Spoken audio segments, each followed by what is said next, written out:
المانجمنت، اذاكر المانجمنت ازاي؟ اكتر سؤال جالي ان الماده مقالي وكمان انجليزي، فاللي هو هذاكرها ازاي؟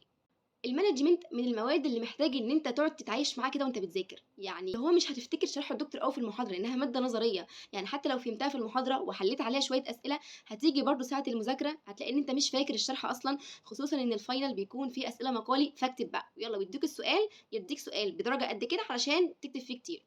اول حاجه لو انت كنت بتذاكر ماده الاداره وانت عربي الموضوع هيكون مختلف شويه عن انجليش.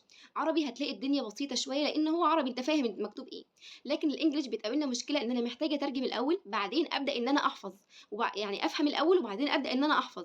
طب هعملها ازاي؟ هتمسك ايه اول حاجه؟ خلاص انت مثلا هتذاكر النهارده شابتر 1، تبدا تشوف الشابتر من بره العنوان بتاعه بيتكلم عن ايه، وليكن مثلا بيتكلم عن اداره في الشركات، خلاص عرفت ان الشابتر ده هيتكلم عن الاداره في الشركات، تمام. انت دلوقتي الكلمه ترجمتها وذاكرتها.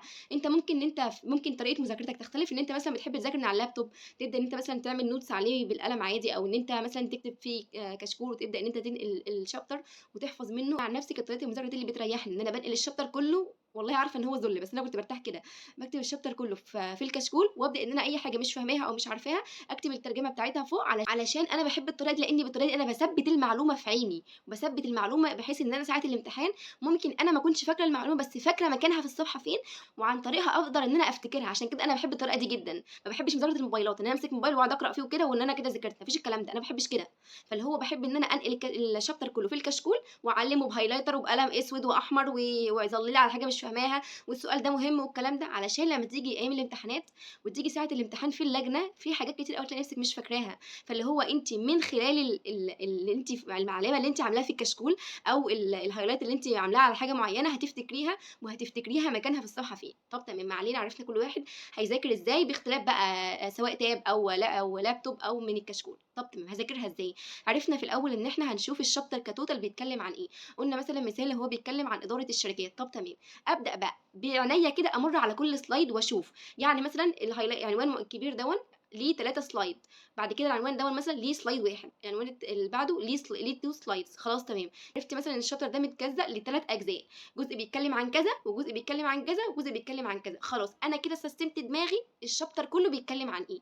ابدا امسك كل سلايد بقى، خلاص مسكت كل سلايد وابدا ان انا اقراها قراءه سريعه بسرعه، اشوف بس في كلمه انا مش فاهماها، كلمه جديده عليا انا مش عارفاها، ابدا ان انا اترجمها، يعني اعلم عليها وارجع اترجمها، او مثلا حاجه محتاج ان انا توضيح افتح اي تطبيق اي يبدا ان هو يترجم لي او يشرح لي الحاجه دي. تمام، عرفت الكلمات اللي انا مش عارفاها وعلمت عليها وترجمتها، والجزء اللي انا لقيت نفسي مش فاهماه جبته وترجمته وجبت شرحه من الشات جي بي تي او مثلا اي تطبيق اي. خلاص تمام، ابدا بقى ان انا اذاكر، امسك كل سلايد وابدا ان انا افهمها لنفسي مره واثنين وثلاثه، وعن طريق الفهم ابدا ان انا اترجم لنفسي. دلوقتي انا فهمت السلايد بتتكلم عن كذا، خلاص ابدا ان انا اترجمها لنفسي من خلال اللي انا ذاكرته، مش لازم تحفظ بالنص.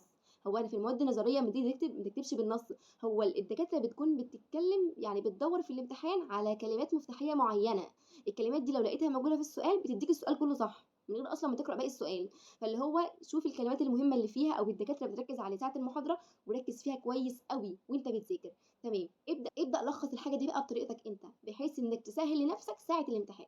انا كنت بعمل حاجه صغيره قوي، اللي هو السلايد دي انا ذاكرتها وفهمتها وحفظتها، بلخصها بطريقه سهله عشان اما اجي افتكرها ساعه الامتحان، ما بكتبهاش بالنص اللي في السلايد، لا، انا كنت باخد جزء بس معين سهل، بلخص مثلا لو هم 4 جمل بلخصهم في 3 جمل، بس ال3 جمل دي انا متاكده ان هفتكرهم ايام الامتحانات، فكنت بعملها وكنت بكتبها في الكشكول بتاعي وعلى اساسه بكمل المذاكره بتاعتي. بتعمل ده كله مع كل سلايد، وعلشان دي ماده نظريه تبدا تذاكر من الاول، ما تسيبش ليالي الامتحانات خصوصا لو الامتحان اساي، علشان هتنسى وهتلاقي الدنيا كلها عكت في بعض، واللي هو كله انت اصلا مش عارف العنوان ده بيتكلم عن ايه ولا ده بيتكلم عن ايه، وتحط حاجه مكان التانيه وتلاقي الدنيا ضاعت خالص. لا، والراحه وخدها من الاول، هتلاقي نفسك ضربت عليها مره واثنين وثلاثه، ذاكر ماده على الاقل تكون قراتها فتحتها مره واثنين وثلاثه، تيجي ساعه الامتحان عينيك فاكره هي قرات ايه، هي ذاكرت ايه، فالمذاكره هتكون بالنسبه لك سهله وشويه. ومن اكتر الحاجات اللي هتفيدكم كمان انك تعملوا اسئله، ان انتوا بعد ما تخلصوا كل سلايد تبداوا ان انتوا تاخدوا عنوان السلايد ده بيكون سؤال اساي في الاخر، وتبداوا ان انتوا مثلا تيجوا في اخر الكشكول او في نوتس كده على حسب انتوا بتذاكروا ازاي، وتبداوا ان انتوا تكتبوا الاسئله دي. هتتفاجئوا بجد ساعه الامتحانات ان الاسئله اللي انتوا طلعتوها هي اصلا اسئله الدكاتره منزلاها في امتحانات السنين اللي فاتت. وبس كده، ده كان الفيديو بتاعنا النهارده. انا عارفه ان الفيديو طويل شويه، بس صدقوني لو انتوا اتبعتوا الستبس دي هتفرق معاكم جدا ساعه الامتحانات، وعن تجربه انا جربتها شخصيا ونفعتني جدا ساعه الامتحان. ولو عجبكم الفيديو ما تنسوش تعملوا لايك وفولو وشير عشان غيركم يستفيد، واستنوا الفيديو الجاي واكتبوا لي في الكومنتس لو حابين نتكلم عن ايه تاني، ولو عندكم اي اسئله ما تنسوش تكتبوها.